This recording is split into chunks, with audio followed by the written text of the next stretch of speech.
নমস্কার বন্ধুরা, আমি সবিতাস কিচেনে আপনাদের স্বাগত। আজ আমি বানাতে চলেছি বড়দিন স্পেশাল প্লাম কেক। প্রথমে দুটো অরেঞ্জ জুস করে এর মধ্যে ড্রাই ফ্রুট, কাজু, কিশমিশ, আমন্ড, পেস্তা ভিজিয়ে রাখবো 2 ঘন্টার জন্য।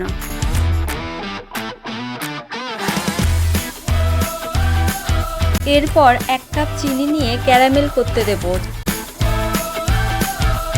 যখন চিনিটা গলে একটু লালচে হবে ওই পর্যায়ে অল্প অল্প জল দিয়ে একটু ফুটিয়ে নেব। এরপর একটি পাত্রে 1 কাপ দুধ, হাফ কাপ সাদা তেল, 1 চামচ ভ্যানিলা এসেন্স দিয়ে একটু মিশিয়ে নেব।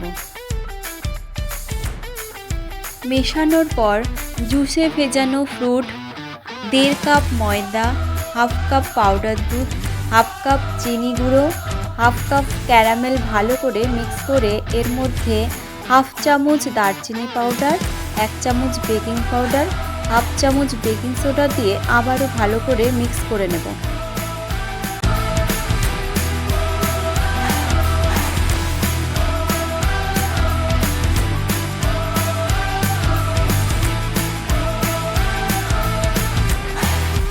এবার একটি কেক টিনে ঢেলে ময়দা কোট করা ড্রাই ফ্রুটগুলো উপর থেকে ছড়িয়ে দেব। আগে থেকে প্রিহিট করা প্রেসার কুকারে 30 থেকে 35 মিনিট বেক করে নিলেই তৈরি বড়দিন স্পেশাল প্লাম কেক।